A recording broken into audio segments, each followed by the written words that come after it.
All right, Mr. Ronnie, how is it going, man? Welcome to another webinar Wednesday from the Simple team here. So I had to sit outside today, enjoy this nice fall day. So hopefully there's not too much background noise or anything. But how's it going, my man? Man, it's been going good. Another day of smiling, dialing, meeting with sellers, and making business happen. It's been great.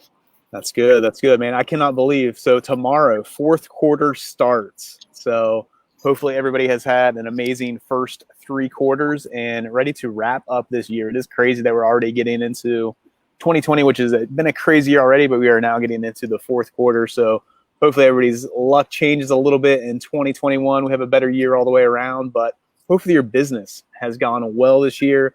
Hopefully we've been able to give you some little tidbits, some nuggets on things you can do to implement in your business and help yourselves out. So I know today, Ronnie and I, we just discussed this. We decided that we wanted to talk a little bit about, we've been doing just a lot of things, I guess, on, talking to motivated sellers and, working through their, their objections and things they're going to bring up during these conversations, things like that. But we thought it was also good to talk about walkthrough etiquette. So when you are live in person, doing a walkthrough, talking to them, things that you can do to help yourselves out, to stand apart from each other or to stand apart from other wholesalers, things that you can use to connect with those people, and then just how to behave, how to act during that as well. So I think it's really important.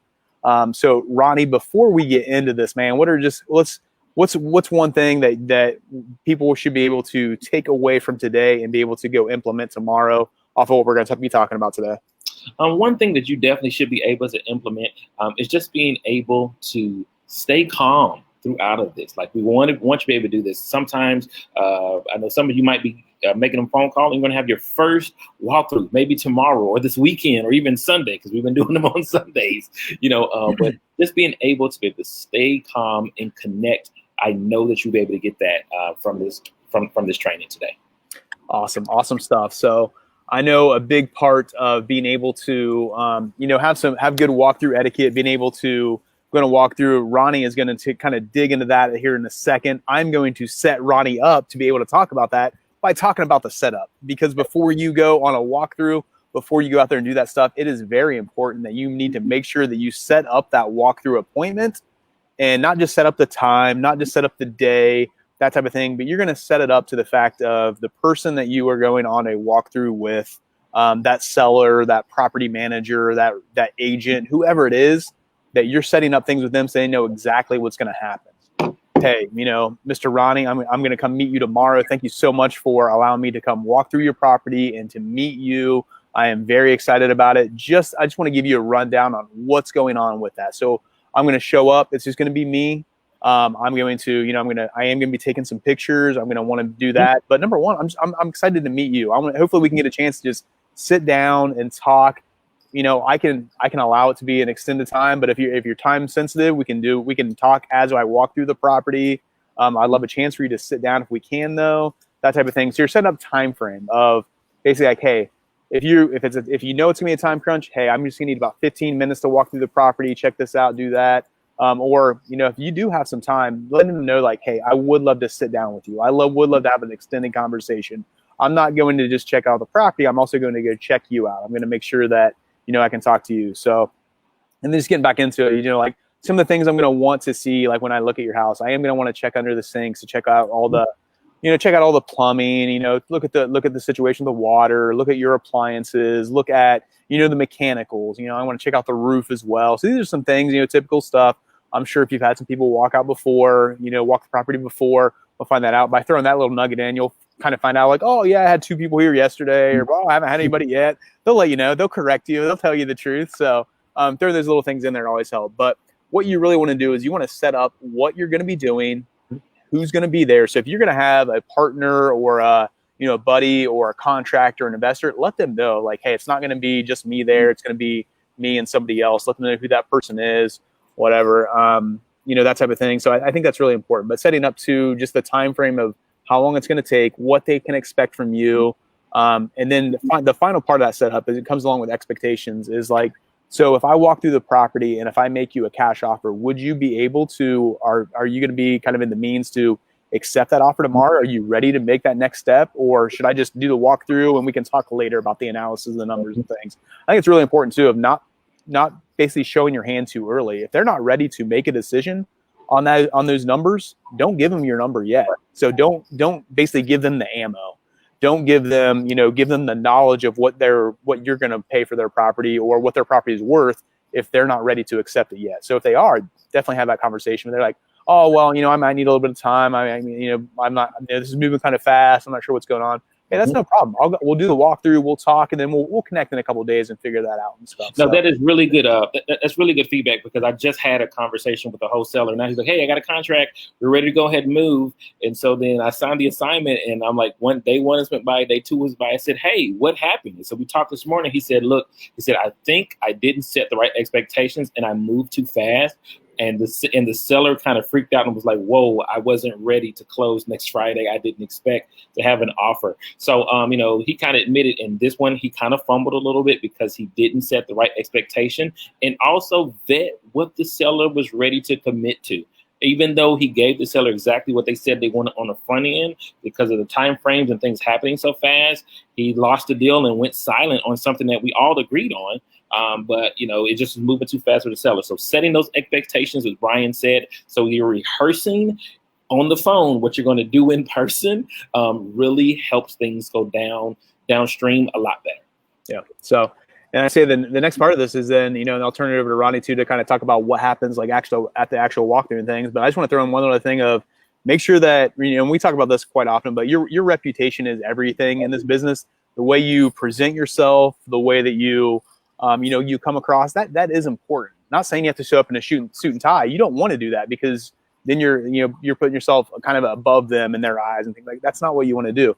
You want to make sure that you come up, but you look presentable. You're not, it's not a big thing, but I probably wouldn't wear my hat backwards if I showed up to an appointment. I would wear my hat frontwards if I'm wearing a hat. I would make sure that, I don't have a bunch of ripped jeans and stuff like that. I'm going to look presentable. I'm going to look like kind of, you've talked to them, you build a rapport with them. I always like to be like maybe just like one notch above kind of their level. That's kind of how I look at it, not to put status symbols on things and stuff like that. But if I'm talking to somebody that seem like a professional and stuff like that, I might wear khakis and a polo.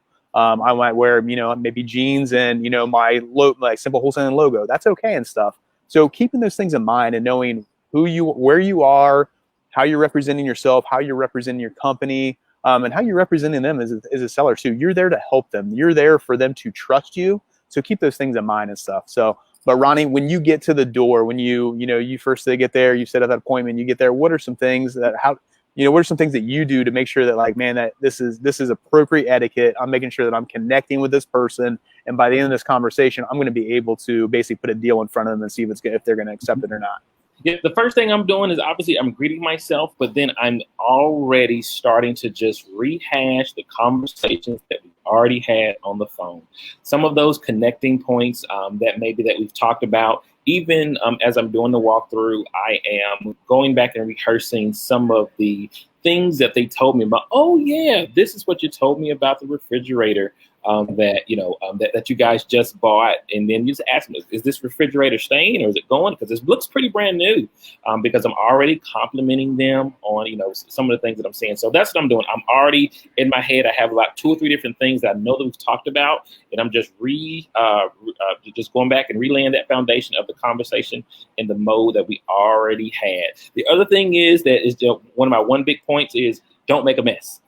So look and try to identify and target anything that might fall over. And if you're walking in the house, the first thing I'm always asking is, hey, do I need to take off my shoes? Because some people have a thing about that, what I'm saying? So just making sure that you're just asking them permission at the very beginning. And someone tell me, oh no, it's fine. Now, I have had some people that tell me to take off my shoes and it's been poop and pee everywhere. And I recommend always having booties in your car to put over your shoes. You gotta have the booties, so have those booties prepared and things like that. But just looking for anywhere that you won't make a mess or knock something over or being clumsy, just identifying those things where, maybe it's a bunch of glass, porcelain, and pieces and stuff like that, or they have a bunch of doll collections and stuff. Just want to be conscious of those things as you're walking through the house so that you don't break or make things worse, through the walkthrough, if that makes sense. Yeah, and I would say just on that too, of taking notice of those things. Those are talking points. Those are things that you can even if you don't know anything about something there, you can make it, you can compliment them on it, you can talk about it, but then even make a note, make a mental note, make a note in your phone or whatever, because you can look it up later, find some information out. But those are talking points of things that you see throughout their house to be able to reference later, later during the conversation or later in the next week or whatever it may be. Yeah, most definitely. And to take a step back, really quick, it's also important to be timely. So when you're talking and set up these walkthroughs and things like that, it's okay. Do yourself a favor, arrive 10 minutes early, so you can kind of check the neighborhood, see what's going on, if there are any stray cats there, what kind of cars are you seeing, what is the feel of the neighborhood. Having a feel and sense of the neighborhood already it'll give you another connecting point when you're talking with somebody. Oh yeah, I noticed that the neighbors over there, they had a pretty nice pool, or whatever that is. Just again, making you seem more aware and concerned of the context of their situation and what they're in and what their everyday is makes a lot of sense. It's going to help go a long way. I talked with someone on Sunday, their home. They were talking about all different things that were going on in their home, but they was just saying, yeah, this doesn't fit for this neighborhood because, you look around and you see all of this stuff. And I was able to tell them, yeah, I saw, some two of your neighbors, they just got some brand new cars and their garages look pretty different. So I understand how you feel, not demeaning them, but just, again, I have the same context that they have about their neighborhood, and finding that connecting point. Completely important. Mm-hmm. No, I mean, that's really good stuff of having those talking points too, of just like, hey, this is, having those things too. If you haven't found out their definite motivation for why they're selling it, they haven't offered that up to you yet, of knowing of like, this is a really nice area. This is pretty close. I could walk to Rhodius Park from here. Like it's a nice area. Like why would you consider moving if you're this close to like what's going on? And hopefully you're gonna be able to figure out those things and figure out what those talking points, figure out what kind of that motivation is, and or even find some of those those pain points or possibly even the roadblocks that you're going to face up ahead. Most definitely, what's going on. Yeah, and to Brian's point, when you're talking on the phone initially, you're kind of talking about soft things, but now that you have them in front of you, now it's time to tone down to your FM DJ voice and really get to the meat and potatoes. Okay, now tell me, why exactly are you selling this house? And be quiet. Yeah. Listen, make that connection. Sunday I did a walkthrough with someone, and they were kind of talking, on the phone, but then we got in person. They told me everything that was going on and all of the drama that was happening at the house and how they really didn't want to get, put any more money into it and invest in it. And then also too, I found out they were lying. Because they, motivated sellers lie? Is that, no. Yeah, they lied because when we were on the phone, they were saying, hey, they wanted market price for the house.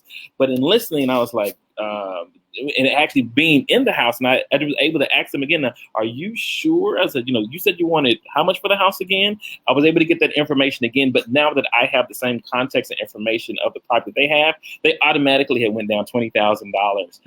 Now that we share the same information. But again, that's because I was staying one step behind, just asking kind of questions, and again, just rehearsing and refreshing the conversation that we had to make sure we have those same talking points and we're all on the same page. So a couple other things that I want to point out here and give to you guys are just some things that might help you out during those conversations and things. And it kind of all depends on like time wise and stuff like that. If you have that person that, and a lot of times you'll see these people that you're going on walkthroughs with, these motivated sellers, a lot of them have all the time in the world because what they really want is somebody to connect with, somebody to talk to, somebody to, you're their bartender, you're their psychologist. That's what happens in a lot of these situations. So knowing that too, one of the things I really like to do is before, when you knock on that door and they come to the door and you're talking to them, one of the things I like to do is just say, hey, do you have a couple minutes? I'd love to just sit down and talk to you first before I even start looking at your house or anything. Because a lot of people are they're going to want to go in there. They're going to look at the house. They're going to want to take pictures and get in and out and stuff like that. But by sitting down with them, by getting to know them first, really does help you get a leg up and just helps you connect with them a little bit. And then you can go see the property. You can talk about the property. One of the things I would say too is while you're walking around and while you're taking pictures, be very aware of how much attention you're paying to them. Yes. If you're going from room to room, just snapping pictures, like, oh yeah, that's cool. Like asking questions, stuff like that. It's something really important, I think, to, make eye contact, to face them when you're talking to them, things like that they're going to take a couple pictures. And then if you're going to talk to them, stop taking pictures and focus on them. give them your attention. Make sure that you know that they are, or they make sure that they feel like they are important, because they are important to you. That's what you're doing. You're there to help them out and stuff. So just be aware of those things, and make sure you're not being standoffish or kind of overstepping kind of what they maybe are feeling or anything like that. It's just like, hey, I'm here to connect with you. I'm here to work with you, and I want to pay attention to you while I'm doing that. And then I can take pictures and stuff. Stop taking pictures, ask the question, and be like, if you don't mind, I'm going to go ahead and take some more pictures. Ask permission as many times as you feel like you need to. I think it's okay. Like, hey, do you mind if I check underneath your sink? Even though they've already said it's okay and they grant you permission, the more you ask for permission and things like that, or you're like, and they also, you might run in the scenario where they're like, oh, I didn't realize you were going to be this in depth or anything like that. One of the things you can always relate back to, remember when we talked yesterday and I was talking to you about how this walkthrough was going to go? I said I wanted to check out the mechanicals. I wanted to check out the roof. And, was I wrong in thinking that you gave me permission to like kind of check that stuff? Like, oh, no, that's right. I remember that. And then you're good to go. So just some little tips and little things to take in and to take care of as well. Ronnie, go ahead, bud. Yeah, no, I was going to just go back over that fact that when you said of asking permission, it is extremely important, because sometimes when you're walking, I've walked into houses and there's a room that is shut off and you're like, well, what's going on in here? I got 4 dogs. Well, is it okay? Or maybe even asking their permission and helping, because no one wants to get bit. Asking, can they help you? Take a picture of too, or maybe can you take my phone and go in there and take pictures? Please go in and just what's going on. Or maybe there's a sleeping relative or something like that. You still want to be aware and cognizant of all of that. You run into those things all the time, and sometimes there's a room that they're really embarrassed about and they don't want to maybe share with you. But again, ask permission through those walkthroughs. And you brought up a really good point there, and that's a big thing. Remember during your conversations and during walkthroughs and through all that, a lot of times you're dealing with people that are embarrassed by their situation. They're upset with their situation. They are lost with their situation. They're not sure what's going on. You're there to be that trusting person, that calming voice. You're there to help them out, and just keeping that in mind of like, hey, this person, they're ashamed of kind of what they're going through, or they're embarrassed by what they're going through. So let them know of like, I understand. I understand what's going on. We've worked with a lot of people in this situation. You can dwell on, you bring up a personal story if you need to, things like that, to connect with them as well, because that's what it's all about. Making sure that they know is like, hey, I haven't seen you. Whatever you got, I've seen worse. I've been through worse situations. I've been through worse houses, and you're always gonna get the people too of like, oh, you can't come see my house tomorrow because it's a mess. I need to clean up. Like, nope, it's good. That's how I want to see it. I want to see it as is. I don't need you to fix up anything. It's going to be okay. So keeping those things in mind, I think, helps them out, but then it goes a really long way to just building on what you're looking for, what you need, and those connections that you can make with them. Yep, most definitely. The next thing that's really important, I got this from my social services background, is that in whatever you see, always remain neutral and non-judgmental. Neutral and non-judgmental is very important, because there are properties that you're going to walk in and they're embarrassed about it. And it's also, even though they're embarrassed about it, it's also nasty or offensive to you, whether it's, cat poop and whatever else, or, there's a bunch of, undergarments and stuff that stink there somewhere, whatever. You have to maintain your resolve and just to be able to kind of see it, but look over it and not shame about it or react. You have to be able to stay neutral, because again, you want to build trust. People are inviting you into the chaos of their life most of the times, and divorce and stuff like that. I mean, there might be people arguing and kids running around with no clothes on. I mean, I have literally seen it all, but you have to be able to stay neutral, non-judgment. If you know it's going to stink, put some Vicks underneath your nose or whatever it is you have to do. Chew some gum, but stay neutral and non-judgmental to the situation so you can stay objective, and then again, build that trust, because people pick up on your nonverbals, and all you need to do one time is, oh my God, and then that's going to turn that seller off, and then they're going to go into an emotional thing and start crying. This literally happened 2 days ago. I was out with another wholesaler trying to go look at a property, and the tenants that were in there were absolutely horrible, running around, yelling, cussing, and the homeowner that we were with, they were yelling and cussing, and they just were freaking out. But I said, I was with the partner I was with at the time. I said, just remain calm, remain cool, and they were able to get a level head about themselves and say, okay, it's not that bad. It's not. They said, no, it's not that bad. We've seen this type of things before. We can problem solve through it, because if you start getting emotional with them, you'll lose everything. It's just an emotional mess. And we're there to solve problems, and you can't solve problems with everything being high emotion, high volatile. You can't do it. Yeah. So, all right, Ronnie, let's kind of switch phases in. So we've talked about setting up it. We're talking about setting up the walkthrough. We've talked about going on the walkthrough, kind of your behaviors, things you're checking out, your things you're looking at, just the way to act in general and stuff like that. Now, when you transition to, hey, it's time to, I've checked out your house. I know my numbers of transitioning into that, basically that conversation. One of the things I like to do is I like to change my tone.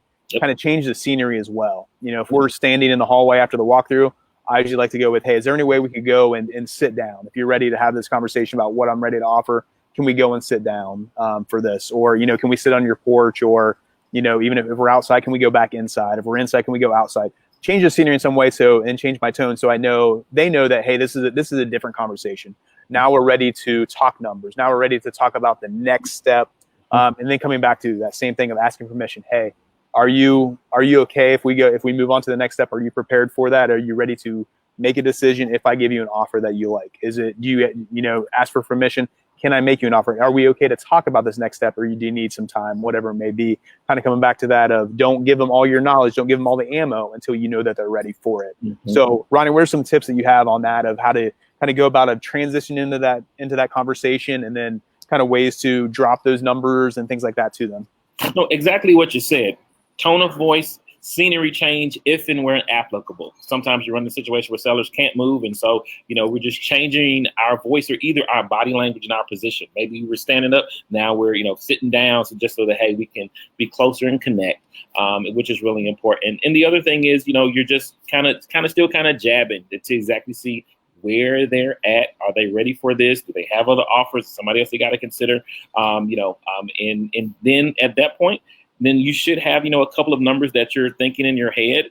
And then always when I'm giving offers, I'm saying, okay, well, what do you think about, as I'm giving offers, I'm rehearsing what they said they wanted. With this particular seller, I understand you said you wanted $170,000, but I know since being here, you said, you need to be at maybe 150. What do you think about this based on the things that we see here? But again, as I'm giving this information, I'm not being, nasty or laughing. I'm just saying, this is what I'm seeing. These are the estimates. And so what do you think about this number? And I'm shutting up.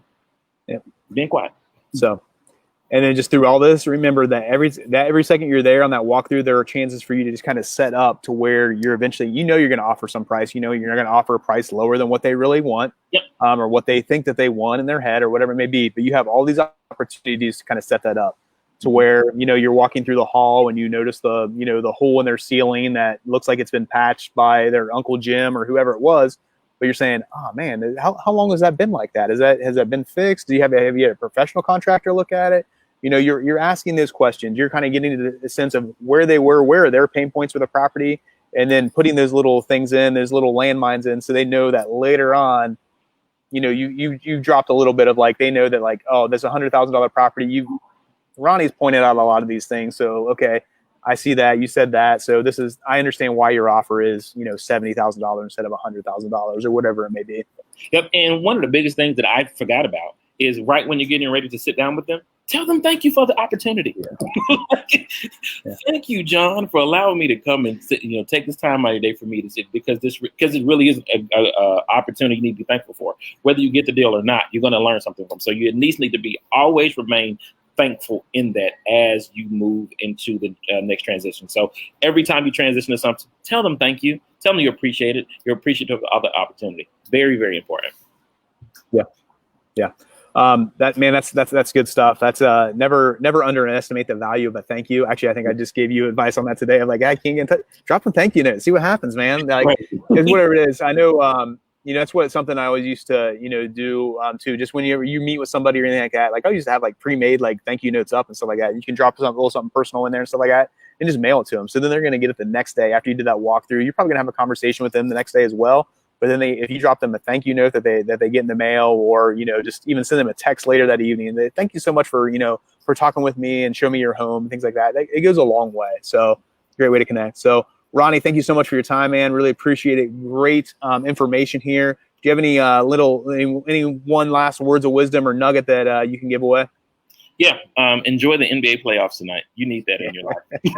There we go. Go LeBron. So we'll see what happens. So, all right. Thank you so much, everybody. And we will talk to you later. We'll see you next week on another Webinar Wednesday. Take care.